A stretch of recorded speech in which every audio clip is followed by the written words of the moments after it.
Hi, I'm Debbie Pixton, a program director with the Consortium for Public Education. Today, I'm interviewing Ralph Balash, a manufacturing professional, as part of our Career Journeys video series to share insights into a professional's pivotal experiences and career pathways. Thank you for joining us, Ralph. Hey, you're very welcome. Ralph, tell us a little bit about Aerotech and your role as a machinist there. So Aerotech is a high precision machining company. We do a bunch of different work with precision robotics, motion control technologies. So I am the training group leader in the machine shop. So we have a very large company that does very different amount of things, from assembly to machining to engineering.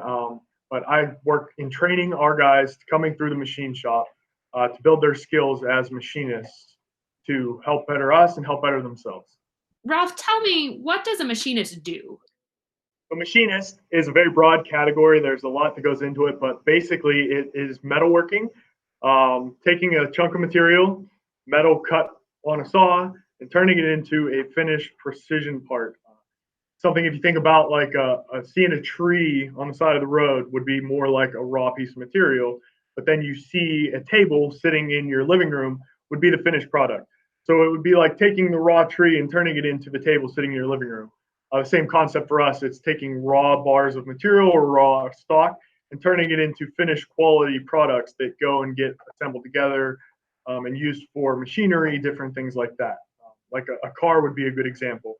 A car is machined into different components that are all assembled together to make a finished car that rolls down the road, but that all starts off as sheet metal or big blocks of metal that all get turned into the parts they are. And what do you love about your role as the group leader there? I love that I can help people to better themselves, to better our company. It's kind of like a full circle thing to me where guys come in, they might not have as much experience as we need, but we can train them to get the experience, and we can also help build their career to where they can go and do things that they never thought they could. And I love getting to see the change that people go through to become better employees or better people, whatever they're going for. That's probably what I love the most. So what made you get into machining? What were you thinking as you were a high school student? So whenever I was in high school, I had absolutely no idea what I wanted to do after high school. I knew that I liked working with my hands. I was really into wood shop. I was into a bunch of different stuff. I was good with grades and stuff like that, but I just didn't really know what I wanted to do for the next 45, 50 years of my life. So whenever I graduated high school, I heard about a small school in the South Side called New Century Careers that would teach people about machining. I had no idea what machining was, but my stepdad knew a little bit about it and explained that it was very similar to woodworking, but with metal instead. So I went through the school, learned about it, and that's kind of how I got into machining. It was something I kind of totally stumbled upon, but would go out on the limb and say most machining careers are going to have a good sustainable income to them, Yeah. especially the longer you're there. It's one of those like out of college, you might get a $60,000, $70,000 a year job, whereas machining, you're going to start off making $10 an hour or something, but 5, 10 years down the road, you're going to be making more than the guys coming right out of college. So, I mean, that was a huge thing whenever I was, I guess, growing up. I knew that I wanted to get married someday and I wanted to have kids. But I also knew that, or in my mind, it was, if you go to college, you'll have money to do that. If you don't, you're not.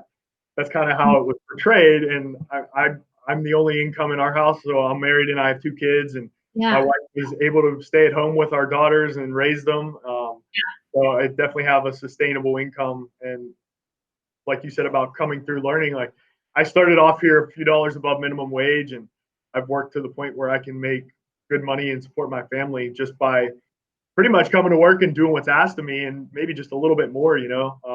I didn't really go for any extra training or anything. I did my apprenticeship, so like I'm considered a journeyman machinist. I did my apprenticeship, but that's just one night of schooling a week for 4 years, and most of it's all on the job training. It's all Okay.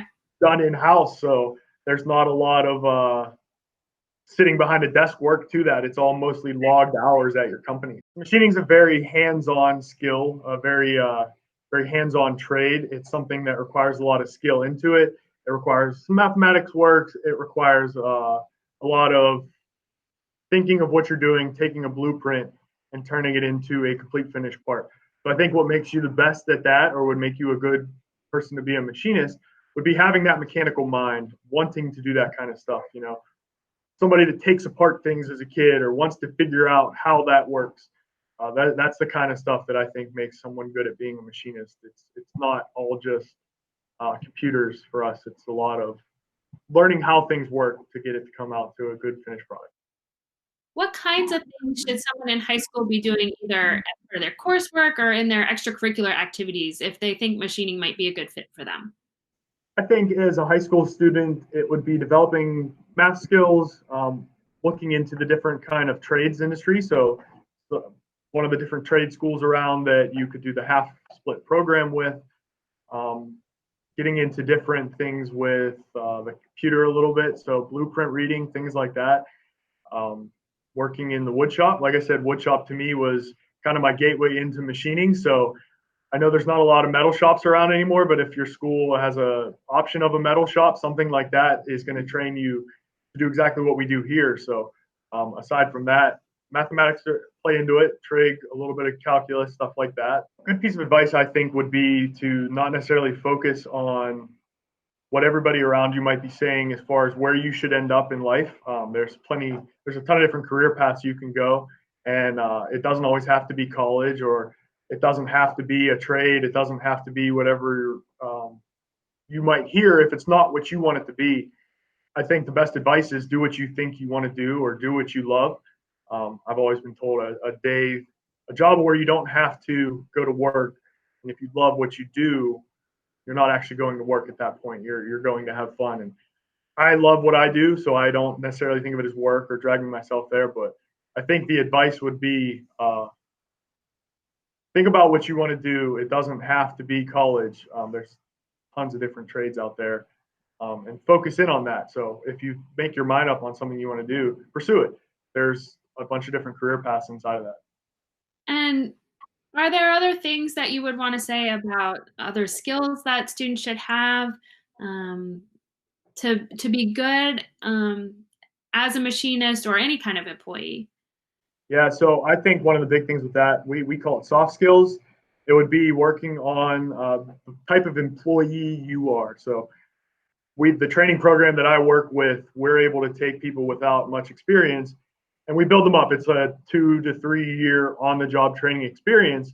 And that's something we can teach here. I believe those are called hard skills, where I'm teaching you how to run a machine. The soft skills are just the way that a student at this point would turn into an employee, showing up to work on time, being willing to work overtime, being willing to work shift work.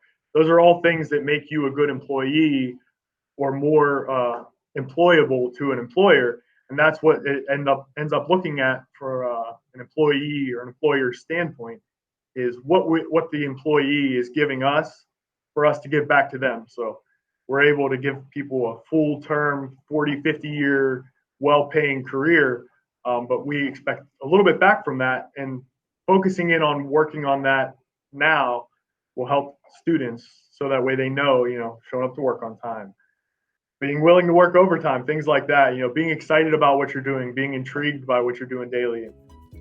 That would help. That would go a long way. Great. Well, thank you so much for sharing your experience and thoughts with us, Ralph.